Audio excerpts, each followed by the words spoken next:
नमस्कार दोस्तों, स्वागत है आपका हमारे चैनल पर।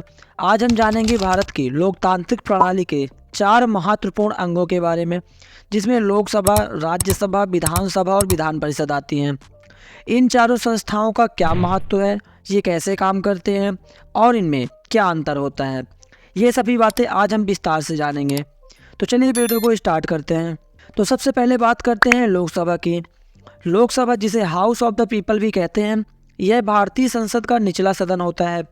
यहाँ 543 निर्वाचित सदस्य होते हैं, जो कि जनता द्वारा सीधे चुने जाते हैं।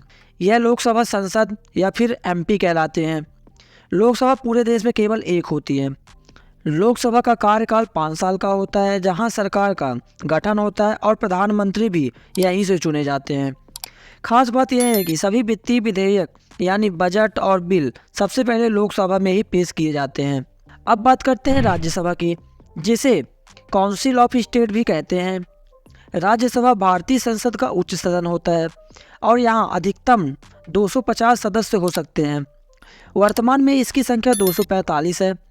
राज्यसभा के सदस्य जनता द्वारा नहीं बल्कि राज्य विधानसभा के सदस्यों द्वारा चुने जाते हैं।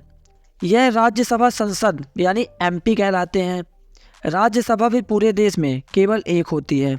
राज्यसभा का कार्यकाल 6 साल का होता है और हर 2 साल पर 1/3 सदस्य सेवानिवृत्त हो जाते हैं। राज्यसभा का मुख्य काम लोकसभा के बिलों की समीक्षा करना और राज्यों के हितों का प्रतिनिधित्व करना होता है। अब चलते हैं राज्य स्तर पर, जहां सबसे पहले आती है विधानसभा।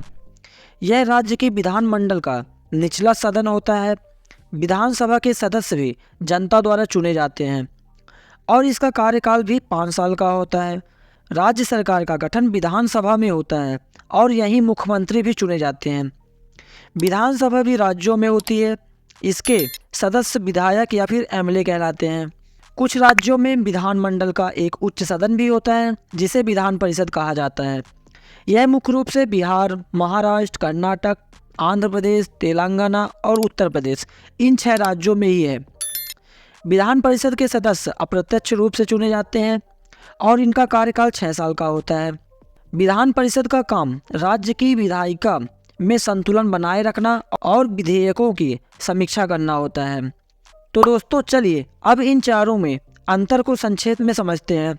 तो लोकसभा और राज्यसभा राष्ट्रीय स्तर पर काम करते हैं, जबकि विधानसभा और विधान परिषद राज्य स्तर पर काम करती हैं। लोकसभा और विधानसभा में सदस्य सीधे जनता द्वारा चुने जाते हैं, जबकि राज्यसभा और विधान परिषद के सदस्य अप्रत्यक्ष चुनाव से चुने जाते हैं। तो दोस्तों ये था हमारा आज का वीडियो लोकसभा, राज्यसभा, विधानसभा और विधान परिषद के बारे में। आशा करते हैं कि आपको इन चारों के बीच का अंतर अच्छे से समझ में आ गया होगा। अगर यह वीडियो आपको पसंद आया हो तो इसे लाइक करें और दोस्तों के साथ शेयर करें, और ऐसे ही और भी जानकारियों के लिए हमारे चैनल को अभी सब्सक्राइब कर लें।